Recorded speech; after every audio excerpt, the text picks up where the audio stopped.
free radical. Therefore, it is a favorite object of attack. Palagi siyang paborito yang inaatake. Okay? Now, if you look at the DNA, makikita nyo, yung isang chain na yan, mahaba yan, marami yang chemicals na magkadugtong-dugtong. Meron siyang mga specific code, no? Intindihan nyo? Meron siyang iba-ibang klaseng chemical, like ito. Now, nakita nyo, naka-arrange siya. So, ano mangyayari? Pag umatake ang free radical, itong arrangement na ito, this has a meaning. May ibig sabihin yan. Kaya siya naka-arrange ng ganyan. Let's say that this code says, gumawa ka ng, mag-multiply ka. Mag-multiply ka. You remember the cell has the ability to multiply? Yung isa, pwede maging dalawa, magiging apat, magiging 8. This is what you call the process of mitosis. Yung pag-divide ng cell. So let's say that this code says you multiply.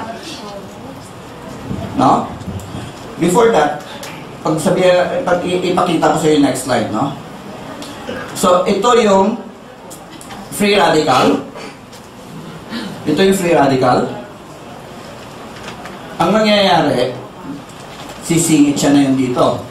So, ano nangyari daw sa code na yun kanina? Yung code na yun, mag-move. Diba? Balik natin. So, pag sumingit siya dito, maiiba ang code dito.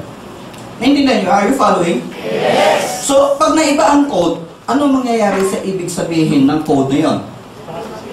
Mababago. Mababago ang ibig sabihin. Right?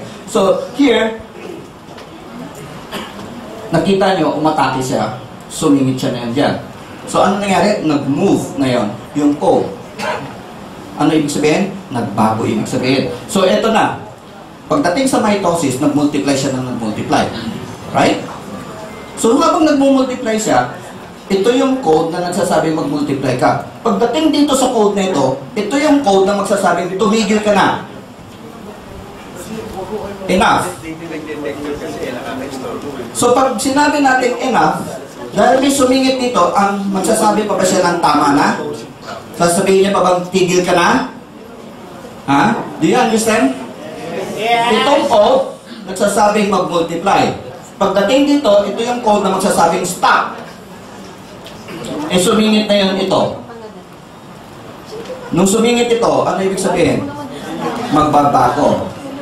Will the cell stop? Titigil ba siya ng division niya? Titigil ba siya? Hindi. So, the cell keeps on multiplying and multiplying and multiplying dahil wala nagsasabing tumigil ka. Right? So, when you have uncontrolled cell growth, you call that what? Ito na yung result nun. Uncontrolled cell growth is what? Tumor. And when the tumor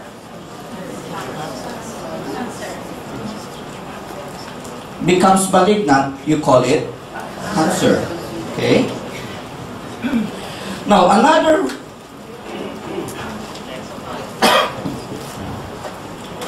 so, susunod yan, another effect of free radical is this. Hindi naman lahat ng pagkakataon, sumingit siya dito sa kung saan sinasabing mag-multiply ka. Right? Let's say that this code says, gumawa ka ng laway. Gumagawa ng laway, right? Siya yung nagsasabi ng code na gumawa ka ng laway. Kaya lang, nung umatake, saan gumagawa ng laway? Dito sa bunganga, right? Nung umatake ang free radical, sumingit siya dito. Pareho pa ba yung code niya? Sinasabi niya bang gumawa ka ng laway? Hindi na. Hindi na. Posible, sinabi niya na yun, gumawa ka ng insulin. So, can you imagine yung bunganga mo gumagawa ng insulin? Nandun ba yun? Wala. Tama ba yun? Hindi. Hindi dapat gumagawa ang bunganga natin ng insulin because insulin is being produced in the pancreas. Now, because of the free radical na sumingit, nagbago ang ibig sabihin. Nabago ang code. So, in that case, you call that what? Mutation.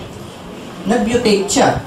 Hindi na siya original sa trabaho ng DNA. Naging mutant siya. Okay? Now, let me show you something else. Now, this time, bibigay ko kayo ng konting pampalubag loob. Ano ito?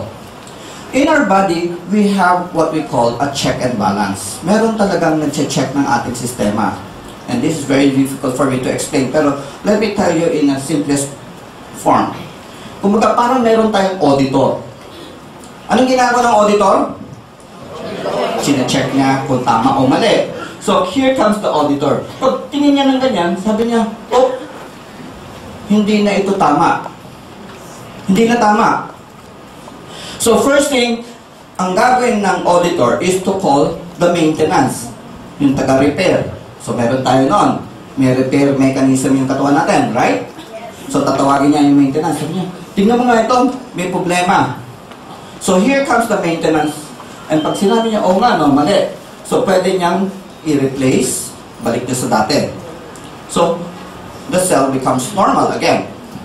But what if, paano yan, kung yung maintenance, sabi niya, hindi kayang i-repair, sobrang tindi ng kapit. Anong gagawin na yun na maintenance? Anong gagawin niya? Tatawag siya ng immune system. Anong ginagawa ng immune system? Ito na, dadating immune system, sabi niya, uy, hindi ito taga rito. This is a foreign object. Kasi di ba foreign object na ito? Yes. Tama ba? Anong ginagawa ng immune system pag merong foreign object? Pinapatay. Pag pumasok yung virus sa katawan mo, papatayin niya ang immune system yan. Kasi it is a foreign object. Therefore, the immune system will kill this DNA. So, papatay niya yan. Papatay niya. And when you have rapid cell death, you call that aging. Yan, kumukulubot yung mukha mo. Yun na yun. Okay? Now, ano ang solution natin dito? Ano ang solution natin sa free radical? We have a very simple solution. Antioxidants. Yun ang solution natin. Why? Because antioxidants are sometimes called free radical scavenger. Kinayo? Ito mangyayari. Ito yung antioxidant at ito yung free radical. So, ano mangyayari? Kaya niyang mag-donate ng electron para ma-neutralize ito. So, pag na-neutralize na ito, ano mangyayari niyan? The DNA is safe. Walang mangyayari, walang damage na mabibigay sa DNA. Are you following? Yes. Yun lang, simple. That is why we need to take more antioxidants to protect our body from the harmful effect of free radicals.